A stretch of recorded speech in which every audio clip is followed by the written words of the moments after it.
What's good, everybody? It's the Real AG here, back at you again on the Lockdown Defense Sports Network. And first and foremost, for all of you out there, let me just say happy 4th of July. I hope you're having a safe and fun holiday away from work, enjoying time with your friends and family, maybe chugging a few beers and watching some stuff blow up later on tonight. But now to the business aspect of this video here. As you guys should know at this point, the Hit Squad is with you all week and every week, dropping fresh preview content as we inch closer and closer to the 2025 season. Now, if you've been keeping up with our videos for this week, you know that we are previewing the AFC North, reviewing what they did in the offseason and just looking ahead at 2025. Your boy, of course, if you couldn't tell by the shirt, I tried to keep it festive a little bit, but we will be talking about those Cleveland Browns in the AFC North, just kind of, maybe venting a little, if you want, on what they've done this offseason and just looking ahead. But just kind of looking back for a second, 2024 was definitely a season to forget about for Browns fans and just are the Browns themselves. They were 3-14. Dead last in the AFC North. Pretty big drop off in record from the 11-6 posting they had in 2023. A lot went wrong. Had Deshaun Watson injury that's now carried over to this year. Myles Garrett got hurt. Jerome Ford. And just really the only bright spot as an outsider looking in is, I think, the return of Nick Chubb, and that did not shine for that long. So, again, a forgetful 2024 season and a lot to look ahead for, just to forget the past, if you will. But looking at kind of the notable free agency additions that Cleveland made, I'd say overall their free agency moves were very meh, in my opinion. Did not really help answer a lot of the burning questions that left after 2024. They certainly secured some key players, but, still left a lot of concerns along the offensive line, a lot of concerns just in the overall depth of the team, and, just continued concerns really with the skill position players on this roster. So, overall, I'd give it a C+ grade for their free agency moves. Just looking at some of the moves they made, they re-signed Devin Bush, the linebacker, who kind of, I guess, just bouncing around the AFC North at this point, but 1 year, $3.2 million deal. And then the real big ticket move was, of course, extending edge rusher Myles Garrett to a 4-year, $160 million deal, basically $40 million a year. Got past all those trade rumors and him wanting out and decided to pay the man, as Cap might say, and, at least get all that drama a little bit to bed. But looking at kind of the notable additions, I think the two biggest ones are certainly Malik Collins, the D tackle, and then Joe Tryon Shoyinka. I think I said that right. But, again, just adding D-line depth and adding pass rush depth, and then, adding further depth, in my opinion, to the offensive line by getting Cornelius Lucas and Tevin Jenkins. But, those are certainly depth pieces and, in my opinion, not really answers to be the people to contribute for the offensive line. Just looking at some other ones, really the only other one they made was, signing DeAndre Carter and Jerome Baker. And also, in some corresponding moves, they released interior D lineman Dalvin Tomlinson, as well as safety Juan Thornhill, former Chief. So feel bad for my boy on that one. Moving on to the draft, honestly, let me just start off by saying I really like what the Browns did in the draft, outside of maybe one weird move they made, but I will get to that. I think overall I give them a B+ grade. They traded back from pick 2 to get more draft capital. They focus on, what I think the Browns, our Stefanski-led Browns teams have been the successful ones have done in running the ball and improving their defense and improving their trenches.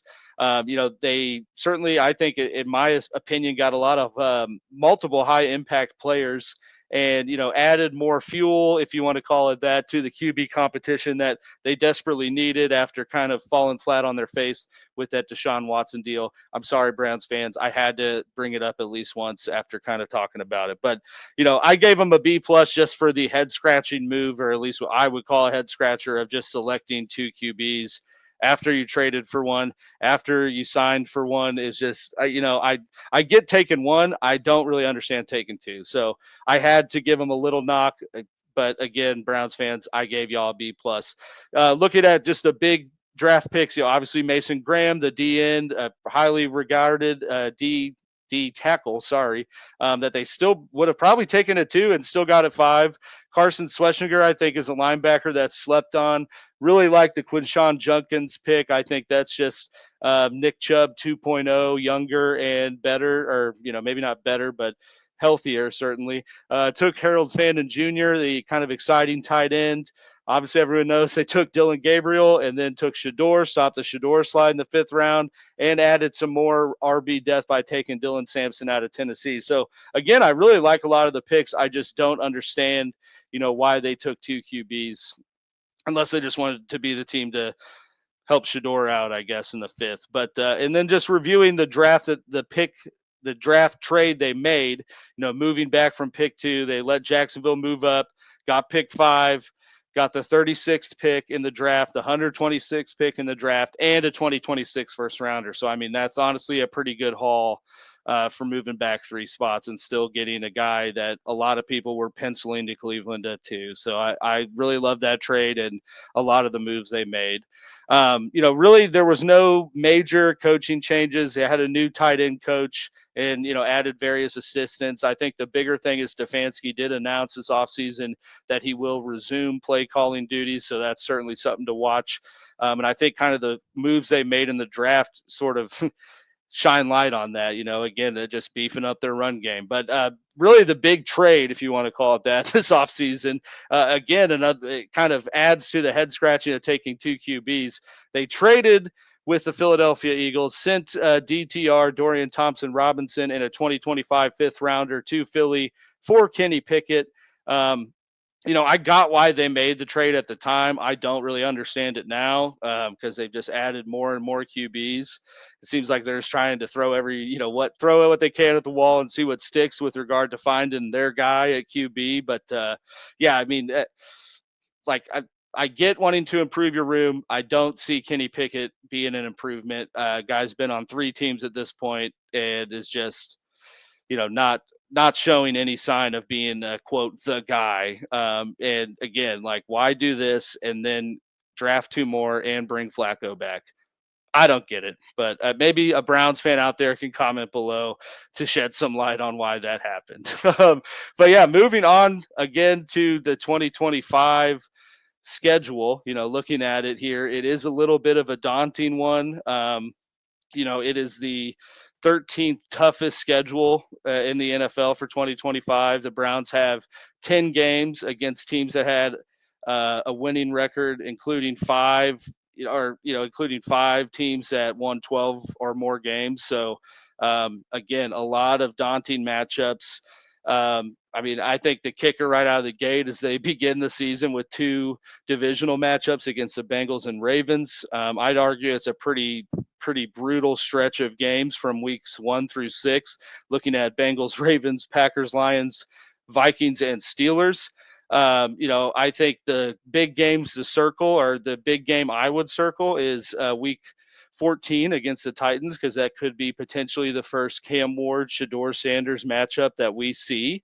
I think that would be exciting if that, ends up being who the QB is for Cleveland. But, just kind of reviewing, moving on, I guess, to offseason grade and season prediction. Overall, sorry, Browns fans, to do it, but I gave the Cleveland Browns a C plus offensive grade, or off season grade. Sorry. Like I said, really love what they did in the draft, but just made a lot of head scratching moves. It just did not add much in free agency, or weren't as active as you would think they would be based on what they did in 2024 and the burning questions they needed to answer heading into 2025. So, I think it was great that they avoided the whole Myles Garrett dilemma. didn't end up moving on from him and retained, one of the three best edge rushers in the NFL. Um, and made moves like I've been pointing out to get back to that Stefanski identity, if you will. But other than that, I mean, the QB situation is still a mess. Nobody knows who's going to be starting for him or how many different people are going to be starting for him. They still lack depth across the board, and they didn't really do much, in my opinion, to get out in front of the potential purge that they will see of their offensive line in the next 2+ years here. So sorry, but had to kind of kick them while they're down a little bit, give them the C+ grade. I do see an improvement for the Cleveland Browns from what they did in 2024. Like I mentioned, they were dead last in the AFC North and won 3 games. So my overall prediction for 2025 is 7-10. Again, an improvement. Just looking at the games I see them winning, because I mean, I guess I didn't give you all that many. But I do see the Browns winning week 1, the home game against the Bengals. Everyone knows the Bengals start off really slow, look terribly bad, and then, figure things out when the time's right for the playoffs. But I see the Browns, coming out hot in week 1, winning the AFC North game. I think we see a little brutal stretch of losing week 2, 3, and 4 against Ravens, Packers, Lions. Circling week 5, that is a game against the Vikings in London. I would assume that Joe Flacco is going to be the QB through weeks 1 through 6, just because of how daunting those matchups are. And I think you get a Flacco-led team in London against rookie, essentially rookie McCarthy in a game overseas. I think that's a game we see them win. I don't think they beat the Steelers in week 6. I got them beating the Dolphins week 7, losing to the Pats in week 8. Bye week is 9, so thankful for the rest there. Coming out of the bye, I got them beating the Jets. I got them losing to the Ravens again. Sorry, Browns fans, but it is what it is. I got y'all beating the Raiders week 12, losing to the Niners, beating the Titans in that alleged or anticipated Cam Ward-Shedeur matchup. Shedeur comes out on top week 14. I got y'all losing to the Bears week 15, losing to the Bills week 16. I think Cleveland squeaks out an AFC North victory in week 17, taking down the Steelers at home, and then to wrap things up, losing to the Bengals in week 18. So overall, 7-10. I think we see some steps in the right direction, but we'll see if the ownership front office thinks that's enough to retain Stefanski and let him continue building, or if they're moving on after this year. But either way, still a lot of questions that need to be answered for the Browns. We'll see how many of those do get answered before the first kickoff happens, but it'll be a wild ride either way. They got to figure out QB. They got to determine what they have in Judkins, and they got to see what these additions across the defensive line, how much they help bolster the pretty decent defense that Cleveland has, and just helps open things up for the team as a whole. But once they get those things figured out, those are the building blocks, and they just got to go from there. But that is it, ladies and gentlemen, on this 4th of July, wrapping up the Hit Squad's review and preview of the AFC North for 2025. If you want to get at me or any of our Hit Squad members, there are our info across all socials there. Please be sure to like this video, hit that subscribe button down below if you haven't. Browns fans out there, please let me know your thoughts on how you feel about this review, how you feel about your team, and if you think there are other burning questions that need to be answered that I did not address in this video. But please, we want to hear from you. If you like this video, please be sure to go find more and more Lockdown Defense Sports content across all social medias. And, that pretty much is it, ladies and gentlemen. So, again, happy 4th of July to everyone out there. I hope you all stay safe, have fun, and don't be feeling too rough on Saturday morning. But in the meantime and between time, I am the real AG. This is the Lockdown Defense Sports Network, and I'll see you when I see you. Make sure y'all be stepping it up and locking it down, baby.